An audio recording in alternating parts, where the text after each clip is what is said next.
Hello world, this is Badassatron bringing you LEGO Transformers Flywheels. Now that my school season's finally over, I can hopefully make a lot more Transformers at a much more consistent rate. I'm hoping that this year, or like for like these next couple months, I post a lot more videos. But yeah, here we have Flywheels,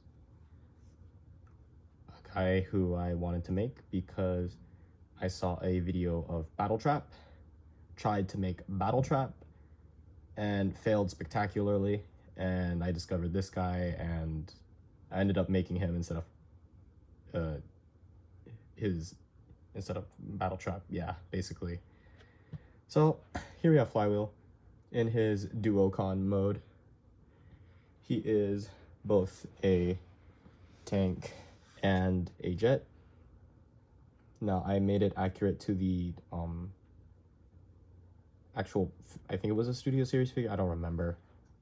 But the actual figure, unlike Battle Trap, the two components don't have separate robot modes. So they're both these two vehicles and they only combine into one robot. So that's cool. We're gonna take a look at the individual vehicles and then we'll get to the transformation. Starting with the jet. Kind of a pretty big chunky boy. The top part is a typical jet. You know, you got the nose cone, you've got the cockpit. Really like this domed shape I was able to get. Got some pretty basic wings, pretty basic tail fin.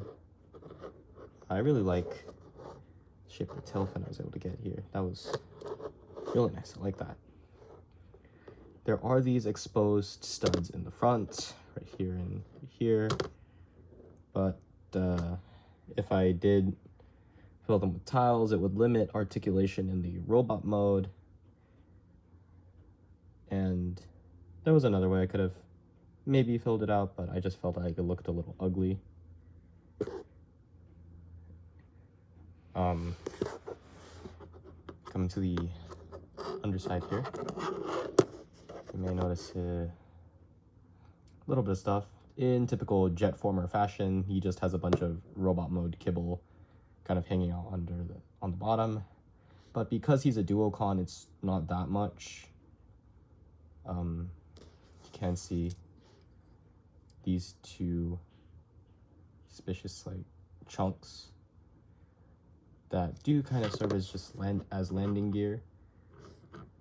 You do see this Technic pin that unfortunately attaches loosely, so it's gonna just kind of sit here unless you turn it upside down.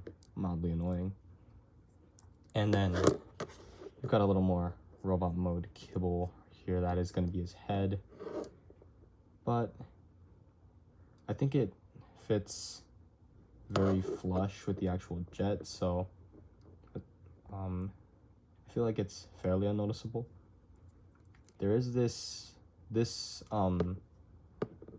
block here does have a jumper plate, while this is just a simple flat plate. That'll make more sense in robot mode. And for a size comparison, here he is with a minifigure. He's, despite being pretty chunky, is relatively small. Definitely nowhere close to scale, but yeah. All right, now we're gonna take a look at the tank, and this is definitely my lesser favorite of the two. I don't know. I just think the jet looks a lot cleaner. The tank is, well, he's got a lot more on the top. He's got a bunch of exposed hinges.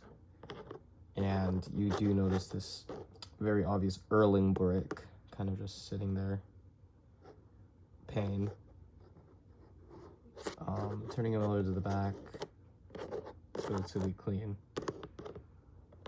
Honestly,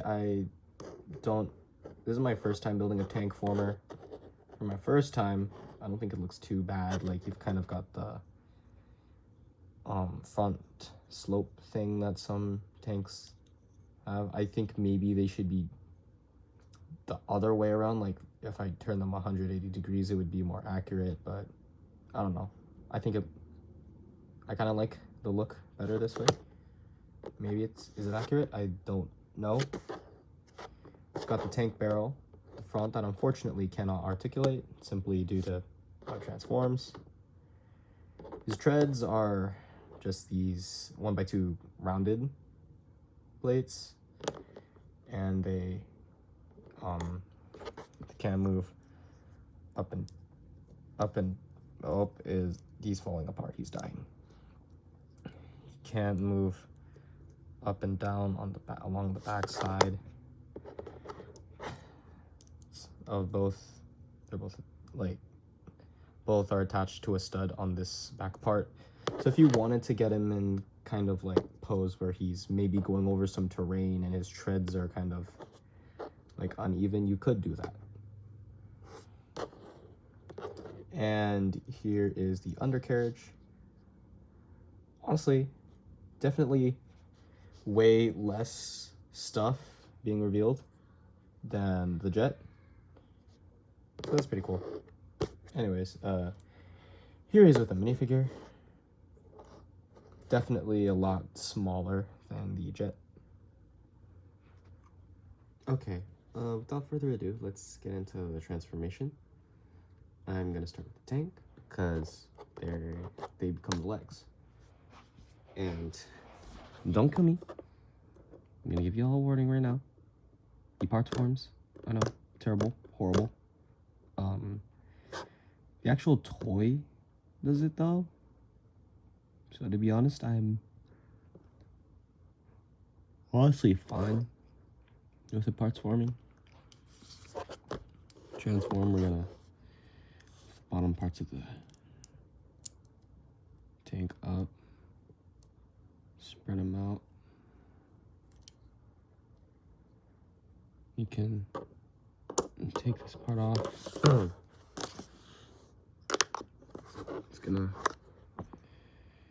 You can rotate this part up and kind of just set it to the side for now.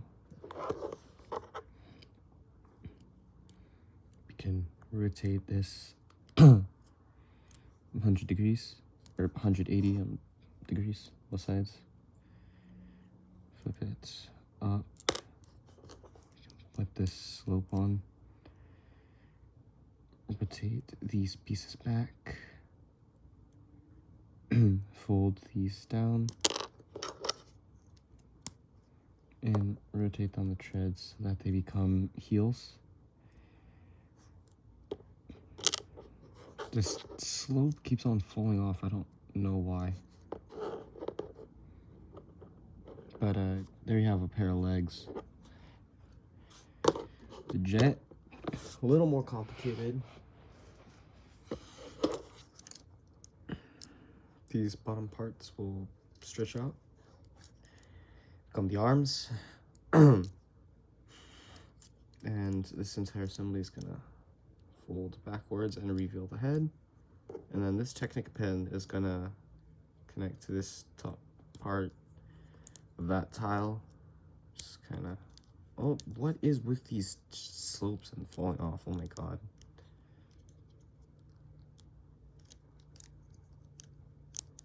I can, oh, tail fin fell off. Dolphin, please. Okay, well, he's just entirely falling apart. Okay. There we go. The tail fin fell off.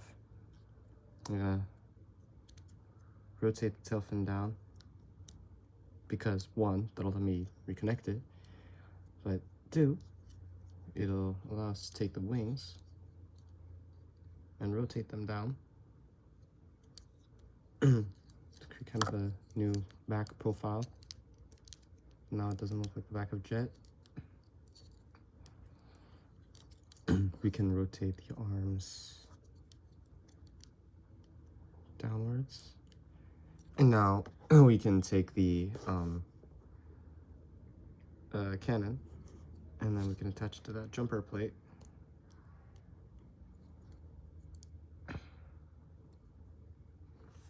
Finally, we can take the top part, take the bottom part.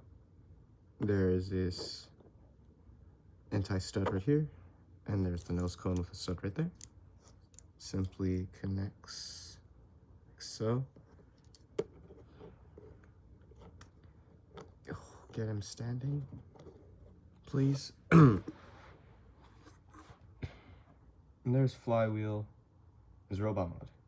So Flywheels' robot mode is very lanky, very tall, very fitting for a Decepticon. Here he is next to a minifigure. I kind of like how seamlessly he combines. Like, I like how the top of the tank kind of is flush with the nose, like the nose part of the cockpit of the jet. And how the back, even though all the cockpit, wings, and tail fin are all in the same place, but they all change like ever so slightly. And it gives it a much different, like much more unique look. I kind of dislike how the legs ended up with those, I don't know what you call them, with like the backwards knees. But you know what, it's fine. Articulation on this guy isn't too bad, because the head's on a, because the head's just a stud. You can rotate it left and right, but because of how I made the shoulders transform, you can only move the head and the top of, like the eyes and the top of the head. The mouth part kind of just stays still. The arms can move up and down. There is a double jointed elbow, and the wrist can move left and right. The other arm is kind of the same, but you got to be a little more careful due to the arm kind of like collide with the wings. The legs can move outward and in, kind of rotate left and right here, and can rotate outward and in at that point again. The leg can move forward and back. I gotta be careful, that clip is so loose. And at the foot, you can move it forward and back, and because of just the way it's built, there actually is ankle pivot, so that's cool. Honestly, this guy was just kind of a simple build that I put together. I was intending to build Battle Trap, but it ended up turning into Flywheels because, you know what, I don't really know. I don't know how he changed so badly. But anyways, that's basically all I have about this guy, so I'll see you all in the next one.